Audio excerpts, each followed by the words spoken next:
Blessings and love to you. Thanks for being here on the channel. We're here studying the lessons of A Course in Miracles, and today we're on lesson number 240. Fear is not justified in any form. Those words to the ego are very challenging. It's like a direct attack on this part of our minds that wants to kill us. And you know, as much as when we read it, it doesn't sound like an attack thought, if the ego thinks it's an attack thought, that's okay. All right, let's go ahead and get into this. Fear is deception. It attests that you have seen yourself as you could never be, and therefore look upon a world which is impossible. Not one thing in this world is true. It does not matter what the form in which it may appear. It witnesses but to your own illusions of yourself. Let us not be deceived today. We are the sons of God. There is no fear in us, for we are each a part of love itself. How foolish are our fears! Would you allow your son to suffer?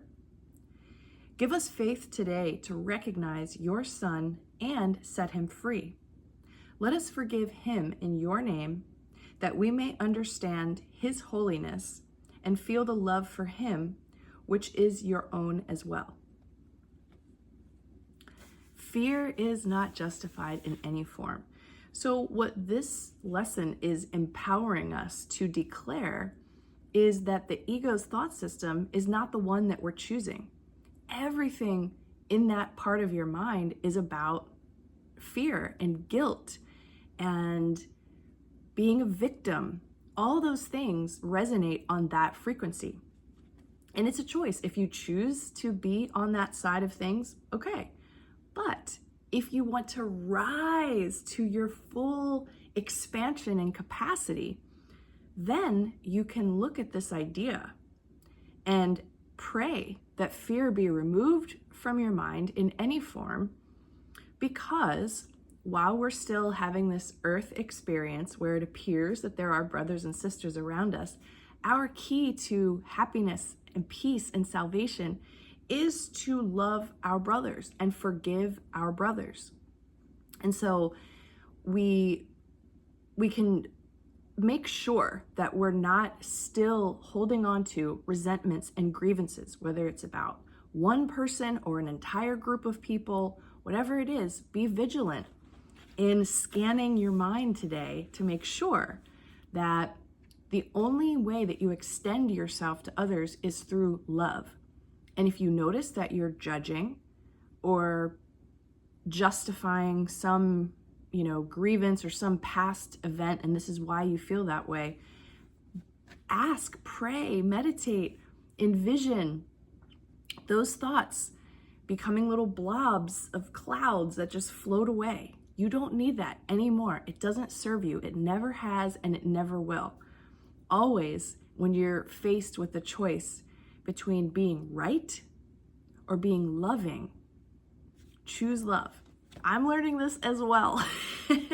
It's interesting as we take apart our matrix personality, you realize there's a lot of like, I deserve respect coming out of that very tenuous, insecure side of ourselves, and we're basically, guided to be victims. And that is from the things that we perceive to be external to us, right? Like who raised us, the different media that influences us, whatever's going on with the government, or just the fact that there's war and terrorism out there in the world. We're led to believe that we need to be cared for and protected from all the bad things. And that's not true. That's buying into this idea that fear is justified. And so when we really declare this today and say this today, it's important that we're scanning our minds for any leftover grievances, judgments, past stories that we feel like as long as we make the other person wrong, that we understand it better or something. We want to maintain our face of innocence. Don't do that today. Let yourself be totally humble, totally vulnerable to the correction of the Holy Spirit. Ask for God to be present in your life, to use you as an instrument for peace. And this fear business is going to just loosen its grip and eventually disappear.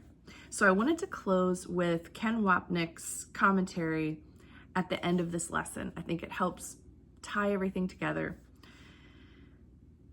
So he says, if I truly want to realize I am saved from guilt and fear and am innocent and free, I must see innocence in everyone without exception.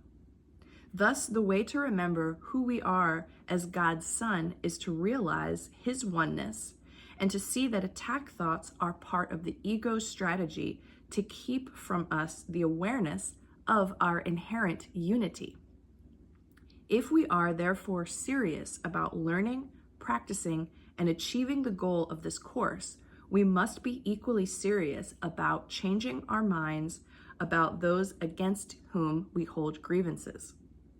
This mind changing is the purpose of the daily application of these teachings, and it is Jesus's purpose to help us learn them in the specific relationships of our lives. So there you have it. The only way that we can really be innocent is when we see innocence in all others without exception. So that is a forgiveness practice at the PhD level, but I believe we could do it. What are we? Lesson 240. That's a lot of days, consecutive days in a row, or even if there were days off, whatever it is. At this place of the workbook, we've got so much in our minds that can help aid us in freeing ourselves and returning to our own space of innocence and doing our absolute best every moment of every day to see the face of Christ and see the innocence in another. I don't mean see with the body's eyes, but kind of have that awareness that there is a pure being before me. I honor them. I love them. I forgive them. And that turns the perception of the world that you see into a different place. I really believe that. I love you all so much. Thanks for being here today. Thanks for joining me, and I'll see you back here again on the next video.